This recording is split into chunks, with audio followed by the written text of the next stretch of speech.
Hello, আপনাদের সবাইকে welcome জানিয়ে শুরু করছি আজকে নতুন একটি ভ্লগ। আমি শর্মিষ্ঠা। আশা করি আপনারা সবাই খুব ভালো আছেন, সুস্থ আছেন, আর আমরাও বেশ ভালো আছি। ঘড়িতে সময় এখন 10:30টার মতন। আর আজ আমরা যাচ্ছি আমার ননদদের বাড়িতে। 12 বছর পর দাদা যাচ্ছে বোনদের বাড়িতে। আর বোনদের বাড়ি এই জন্যই বলছি, আমার দুজন ননদের বিয়ে হয়েছে একই জায়গায়। তো এক জায়গায় গেলেই আরেক বোনের সঙ্গেও দেখা হয়ে যাবে। তো সেই জন্যই যাওয়ার আগে আমরা এই বাজার থেকে কিছু মিষ্টি আর ফল নেওয়ার জন্য দাঁড়িয়েছিলাম। এদিকে মিষ্টি নিতে এসে দুজন মিলে নেই নেই করে বেশ কয়েকটা মিষ্টিও খেয়ে ফেলেছে এর মধ্যে। আর আজও আমাদের সঙ্গে ওই দাদাভাই এসেছে, যে দাদাভাইকে আপনারা মাঝে মাঝে আমাদের ভ্লগে দেখেন। তো চলুন, এদিকে আমাদের মিষ্টি নেওয়া হয়ে গেছে দুবারির জন্য। আর সামনেই আছে ফলের বাজার, সেখান থেকে কিছু ফলও নিয়ে নেব। এখানকার এই বাজারটা না খুব বড় একটা বাজার ছিল। আর এই বাজারটার নাম ছিল আলগা বাজার। মিষ্টির দোকান থেকে খুব বেশি দূরে আমাদের যেতে হয়নি, একেবারে কাছাকাছিই ছিল খুব সুন্দর কয়েকটা ফলের দোকান। তাই এই জায়গা থেকে আমরা কিছু ফল নিয়ে নিচ্ছি।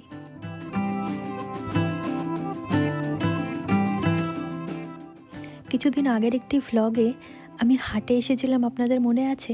সেটা ছিল এই জায়গাটাতেই। সামনেই একটা মাঠ আছে যেই জায়গায় হাটটা বসে। আর এই দোকানে দেখছিলাম খুব সুন্দর সুন্দর আঙুর ঝোলানো রয়েছে, তাই আমরা কিছু আঙুরও নিয়ে নিয়েছিলাম। এবার চলুন, এই বাজারের ভেতরে রাস্তা ধরেই আমরা চলে যাই সোজা দিদিদের বাড়ির দিকে। আর বাইরে দেখেছেন একটা মাঠ দেখা যাচ্ছে।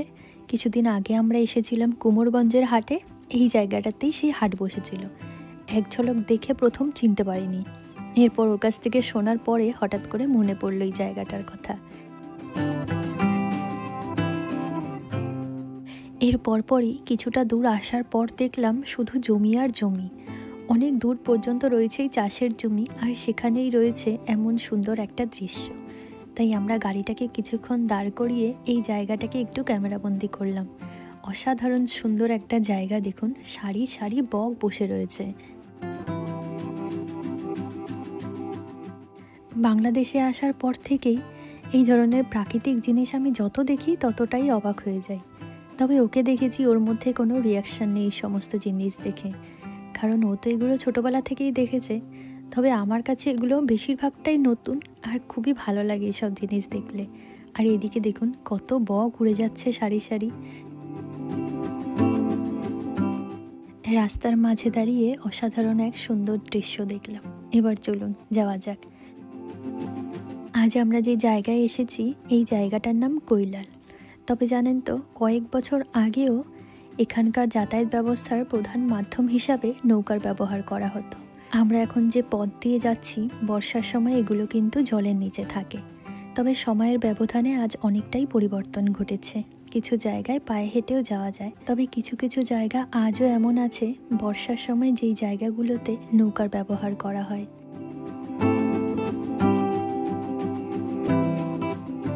তো চলুন, এদিকে আমরা চলে এসেছি। ব্যাগ রাখার পর প্রথমেই বাইরে থেকে দেখলাম এই সুন্দর মন্দিরটাকে। এটা ছিল দিদিদের বাড়ির লক্ষ্মীনারায়ণ মন্দির। আমার সব ননদের বাড়িতেই না লক্ষ্মীনারায়ণ ঠাকুরের মন্দির রয়েছে। আমার বড় ননদের বাড়িতেও আছে, সেটাও আপনাদেরকে দেখিয়ে আনবো একদিন। মাঝ বরাবর রয়েছে মস্ত বড় একটা উঠান, তার চারপাশ দিয়ে রয়েছে কয়েকটা বাড়ি। আর ওই যে সামনে ঘরটা দেখছেন, ওটাই হলো দিদিদের বাড়ি। আর আমরা আসার পর থেকেই দেখছি নতুন মানুষজন দেখে এরা খুব ঘোরাঘুরি করছে, আর পারলে তো আমাদের উল্টে কামড় দিতে আসে।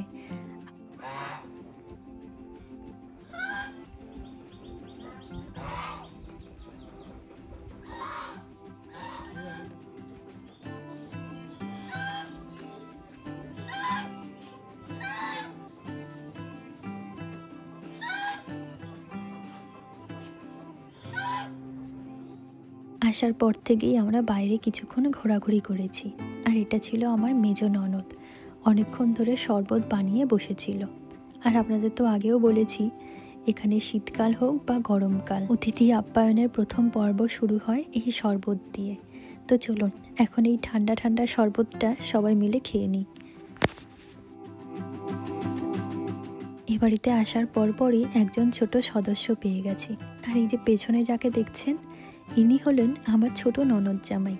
আর ছোট ননদের সাথে আপনাদের একটু পরে পরিচয় করিয়ে দেব। আমরা আসার পর থেকেই দিদিরা খুব ব্যস্ত হয়ে গেছে, কতক্ষণে আমাদের খেতে দেবে। আর এখন যাকে দেখছেন এটাই ছিল আমার ছোট ননদ। সেই সকাল থেকে দুজন মিলে রান্না করছে আমাদের জন্য। আর প্রতিবারের মতন এবারও পাতে রয়েছে পদ্মার ইলিশ, এছাড়াও ছিল গলদা চিংড়ি, কাতলা মাছ, মাটন এগুলো। আর এদিকে দুপুরে খাবার দাবার খাওয়ার পরপরই দেখছিলাম দিদি চাল পরিষ্কার করছে বিকেলে পিঠে বানানোর জন্য। দুপুরের খাবার কিন্তু এখনও আমাদের হজম হয়নি, তার মধ্যেই রাতের ব্যবস্থা শুরু হয়ে গেছে। আর এই দাদাকে তো আপনারা একটু আগেই দেখলেন, আমার ছোট ননদ জামাই আর ননদের ছেলে। আর আমার যে মেজ ননদ জামাই তিনি বাইরে থাকেন। খাওয়ার পরপরই দাদা বলছিলেন আমাদেরকে নিয়ে যাবে তার জমি দেখানোর জন্য। আর আমরা তো এগুলো দেখতে খুবই ভালোবাসি, তাই এক কথায় রাজি হয়ে গেছি।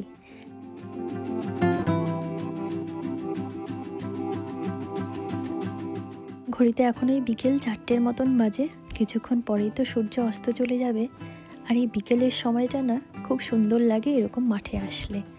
আর সামনে দেখেছেন রাস্তা দু ধার দিয়ে রয়েছে গাছ, মাঝ বরাবর একটা মেঠো রাস্তা। যদিও রাস্তাটা শুনলাম খুব বেশি দিন হয়নি তৈরি হয়েছে। আর এই বিকেলের সময় সবাই সবার গরু নিয়ে ঘরে ফিরছে। বিকেলের দিকে বেরোলেই এমন সুন্দর দৃশ্য দেখতে পাওয়া যায় এখানে। আরও দেখছিলাম কাছ থেকে সবাই ঘরে ফিরছে, কেউ ঘাস কেটে নিয়ে ঘরে ফিরছে। আহা, কি যে সুন্দর লাগছিল এই সময়টা এখানে।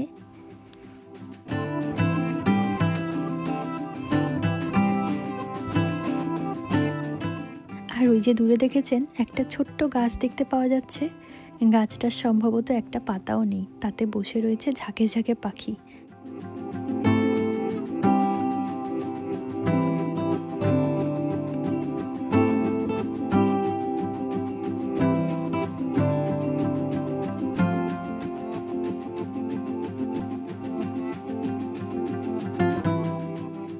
এই রাস্তায় যেহেতু নতুন মাটি পড়েছে, কিছুটা দূর আসার পরে দেখছিলাম মাটি উঁচু করে পাহাড়ের মতন হয়ে রয়েছে।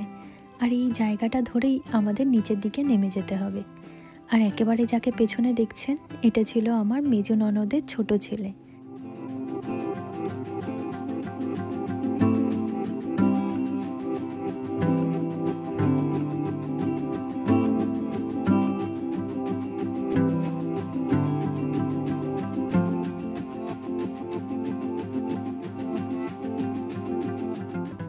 আমরা ওই মস্ত বড় পাহাড় টপকে চলে এসেছি এখন মাঠের মধ্যে।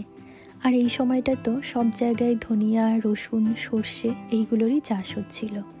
আসার পর দেখলাম মাঠ ভর্তি ধনিয়ার ফুল হয়ে রয়েছে সাদা সাদা, কী যে ভালো লাগছিল দেখতে। আর আমার ননদ জামাইও এই সময়ে ধনিয়া লাগিয়েছিল। আরও দাদা বিকালের দিকে এসেছে তার ক্ষেত দেখার জন্য। আরও জানেন তো, দাদার মুখে শুনছিলাম তার ধনিয়ার ক্ষেত অর্ধেকটাই নষ্ট করে দিয়েছে শিয়ালে। মানে ওই অনেকগুলো শিয়াল যখন একসঙ্গে ঝগড়া করে অথবা মারামারি করে, তখন তারা ঘুরতে ঘুরতে ক্ষেতের ভেতরে ঢুকে যায় আর একসঙ্গে অনেকটা ফসল তারা নষ্ট করে দেয়। আর ঠিক তাই দাদা এসে দেখলো তার অর্ধেক ফসল শিয়ালে নষ্ট করে দিয়েছে।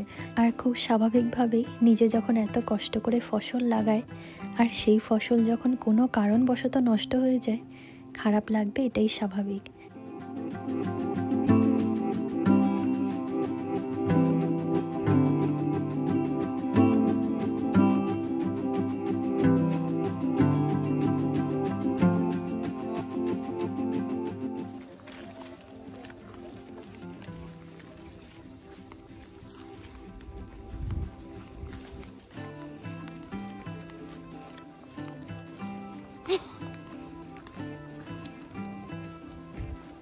এই মাঠ দিয়ে যখন আমরা হাঁটছি, চারিদিক থেকে শুধু ধনিয়া ফুলের গন্ধ আসছে।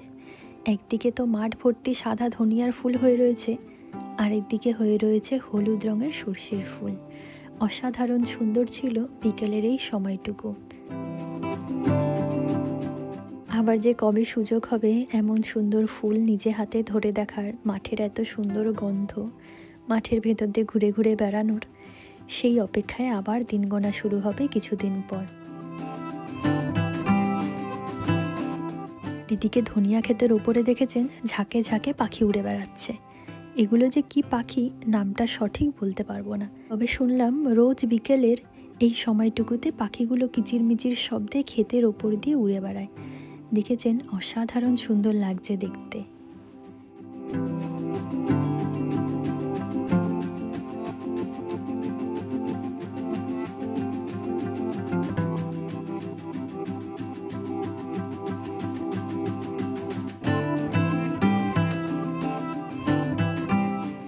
আর এখন চলুন, মাঠের মাঝ বরাবর আমরা হেঁটে চলেছি বাড়ির দিকে যাওয়ার জন্য। আর ওই যে দূরে দেখেছেন একটা ব্রিজ দেখা যাচ্ছে, বর্ষার সময় শুনেছি ওই ব্রিজ অবধি জল উঠে যায়। আর আপনাদেরকে তো আগেও বলেছি, এখানে কিন্তু এক ফসল হয়, বছরে একটি বাড়ি, মানে এই সময়টায় বিভিন্ন রকম ফসল চাষিরা লাগিয়ে থাকেন, বাকি সময় জায়গাটা জলের নিচেই থাকে। এই যে দেখেছেন পাশে কিন্তু এখনও জল রয়েছে, কিছুদিন পর যখন বর্ষা শুরু হয়ে যাবে এই জায়গাগুলো সব জলের নিচে চলে যাবে। এই রাস্তার ধার দিয়ে আস্তে আস্তেই দেখলাম একটা লাউ গাছে মাটির ওপরে একটা লাউ শুয়ে রয়েছে, যেটা প্রায় 1.5 হাত। এই যে দেখুন এই লাউটা, এত বড় একটা লাউ, তা আবার রাস্তার ধারে পড়ে রয়েছে, দেখতেও বেশ ভালো লাগে বলুন। আর এই ফলটার কথা আপনাদের মনে আছে? আমাদের জেনারেশনের সবাই বোধহয় আমরা এই ফলটা দিয়ে খেলা করেছি। যখন খুব ছোট ছিলাম তখন এটাকে আমরা বলতাম কাটা ফলের গাছ, তবে অনেকে অনেক নামেই জানে। আর এগুলোকে তো ছোটোবেলায় বন্ধু বান্ধবের মাথায় দিয়ে দিতাম। এখন আরও একজন বন্ধু পেয়েছি, চলুন তার মাথায় একবার ট্রাই করে দেখি সে কী রিয়াকশান দেয়।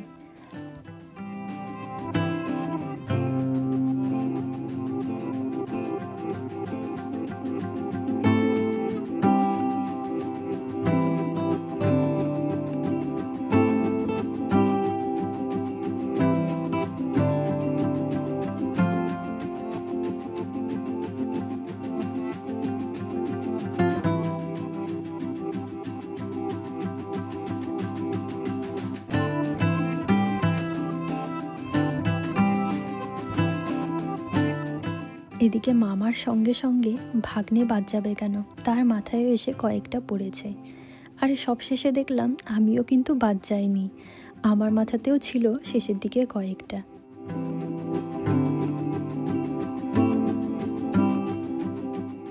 এবার চলুন, বিকেলের এই সময়টুকু আমরা বেশ আনন্দ করলাম।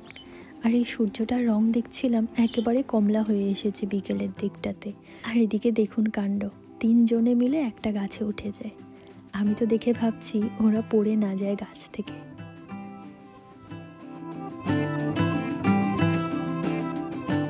যাই হোক, এবার চলুন বাড়ির দিকে যাওয়া যাক। আর এটা ছিল ঠিক তার পরের দিন। সকাল সকাল উঠে আমরা 3 জন মিলে বেরিয়ে পড়েছিলাম রাস্তার দিকে হাঁটতে। গ্রামের দিকে সকালটা ভীষণ সুন্দর হয়, তাই আজকের এই দিনটাকে আর মিস করতে চাইনি। সকাল সকাল আমরা 3 জনে আবার বেরিয়ে পড়েছি।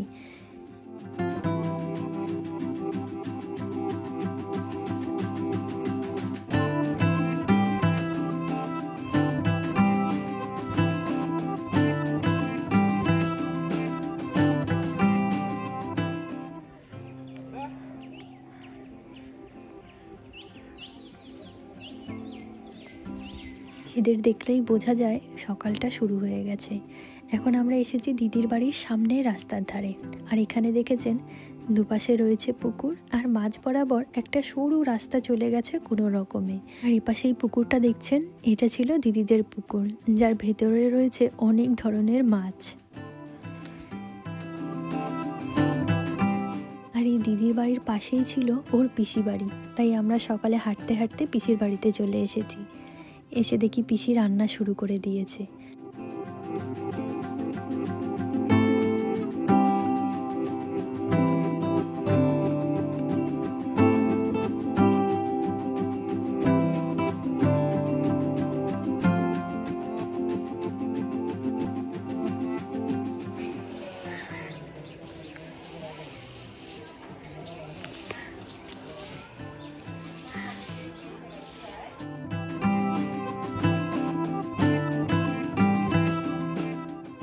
এদিকে পিসি রান্না করুক, ততক্ষণে চলুন আমরা এবার বাড়ির দিকে যাই।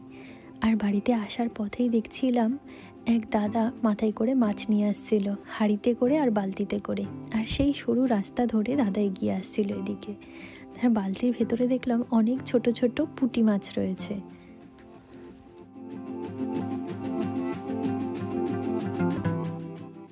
এবার চলুন বাড়ির দিকে যাই।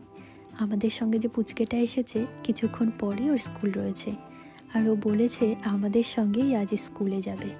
তো ওকে রেডি করিয়ে আমরাও যাব। চলুন তাহলে।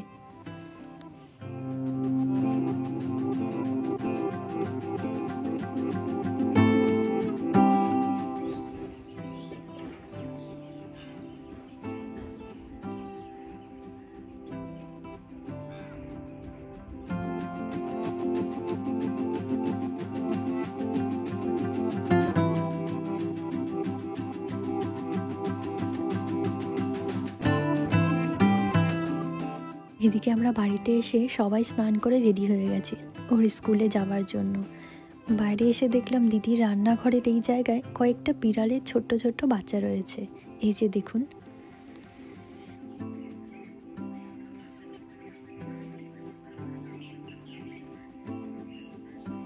দেখেছেন, এখানে 4টে বিড়ালের বাচ্চা রয়েছে। সবকটা বাচ্চাই ভীষণ মিষ্টি। ওরা হয়তো নতুন মানুষ দেখে ভয় পাচ্ছে।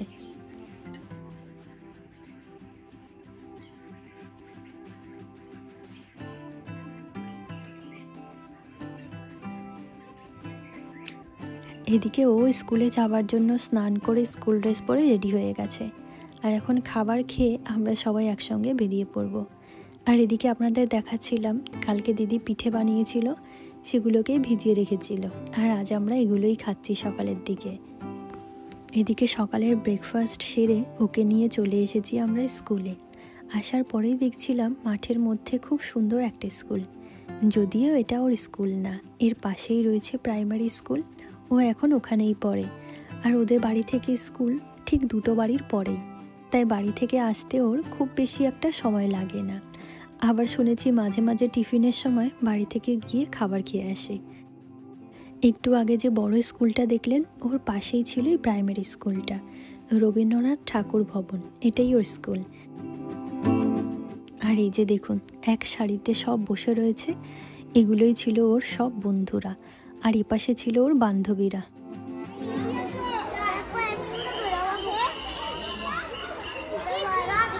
এদিকে ছোটদের স্কুলে তো এখনো প্রেয়ার শুরু হয়নি, তবে বড়দের স্কুলে কিন্তু শুরু হয়ে গেছে।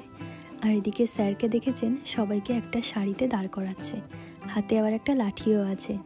এই দিনগুলো না খুবই আনন্দের। এখন এই দিনগুলো সত্যি ভীষণ মিস করি।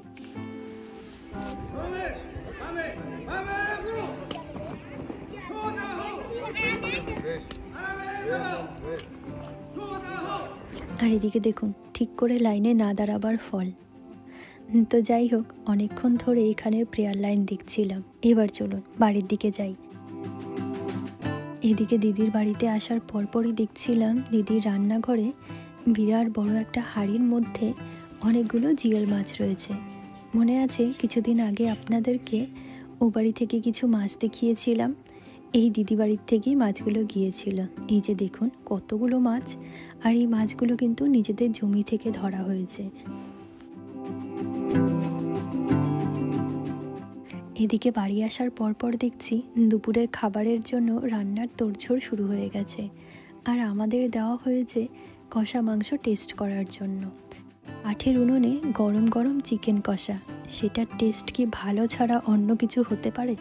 কষা মাংস বরাবরই ভালো লাগে খেতে, তারপরেও সেটা যদি কেউ ভালোবেসে দেয় তাহলে তো আর কোনো কথা নেই। এদিকে কষা মাংস খাওয়ার কিছুক্ষণ পরপরই আমরা সবাই মিলে একসঙ্গে দুপুরের খাবার খাওয়ার জন্য বসে পড়েছিলাম। আর সবাই মিলে একসঙ্গে খাবার খাওয়ার আনন্দটাই আলাদা। আর এদিকে দিদি আমাদের সবাইকে খেতে দিচ্ছিল। আর আজ দুপুরের খাবারের মেনু ছিল অনেক ধরনের, সে বলে শেষ করা যাবে না। আর আজকের দিন আমরা এখান থেকে চলে যাব, তাই খাবার খাওয়ার পর একটু রেস্ট নিয়ে আমরা আবার রেডি হয়ে বেরিয়ে পড়েছি। তাই সবাইকে এবারের মতন বিদায় জানিয়ে বাড়িতে যাওয়ার পালা। আবার না জানি কবে এদের সঙ্গে দেখা হবে। খুব সুন্দর একটা সময় কাটালাম আজকের দিনটা।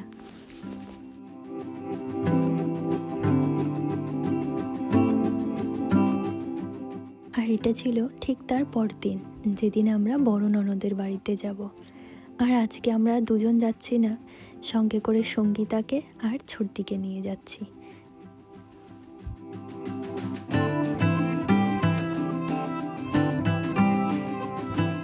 আমরা সকালেই 10টার দিকে বেরিয়েছিলাম, তবে বড় ননদের বাড়ি শ্বশুরবাড়ি থেকে খুব বেশি একটা দূরে না।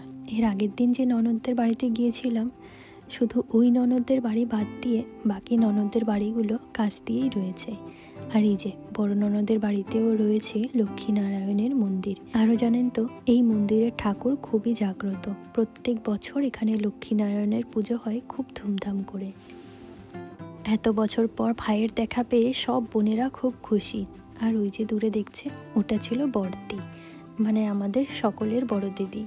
আর পাশে যাকে দেখছেন, উনি হলেন বড় জামাইবাবু, আর ওর কোলে রয়েছে বড়দির ছোট ছেলে।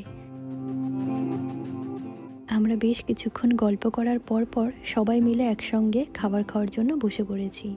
আর বড়দির বাড়িতেও ছিল সেই সবার প্রথমে ইলিশ মাছ ভাজা, আর এর পরে ছিল আরও অনেক আইটেম। খাবারের শেষ পাতে দইটা তো একেবারেই ভোলার নয়।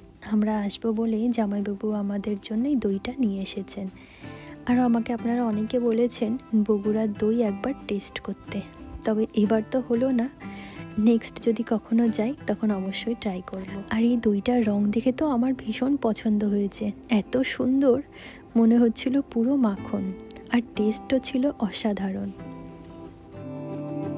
এবার চলুন বসে বসে দইটাকে এনজয় করা যাক। আর এই দই খাবার পরপরই না আমরা বাড়ির দিকে আসার জন্য রওনা দিয়েছিলাম। তো চলুন আজকের এই দই খেতে খেতে আমার ভ্লগটিও আমি এখানেই শেষ করছি। আবার আপনাদের সঙ্গে দেখা হবে খুব শীঘ্রই নতুন একটি ভ্লগ নিয়ে। ততক্ষণের জন্য আপনারা সবাই খুব ভালো থাকবেন, সুস্থ থাকবেন। আর আমার ভ্লগগুলি যদি আপনাদের ভালো লেগে থাকে, একটা লাইক করে চ্যানেলটিকে সাবস্ক্রাইব করে নেবেন। আর কেউ যদি ফেসবুক পেজ থেকে দেখে থাকেন, তাহলে একটা লাইক করে ফলো করে দেবেন। তো চলুন আজকের জন্য টাটা।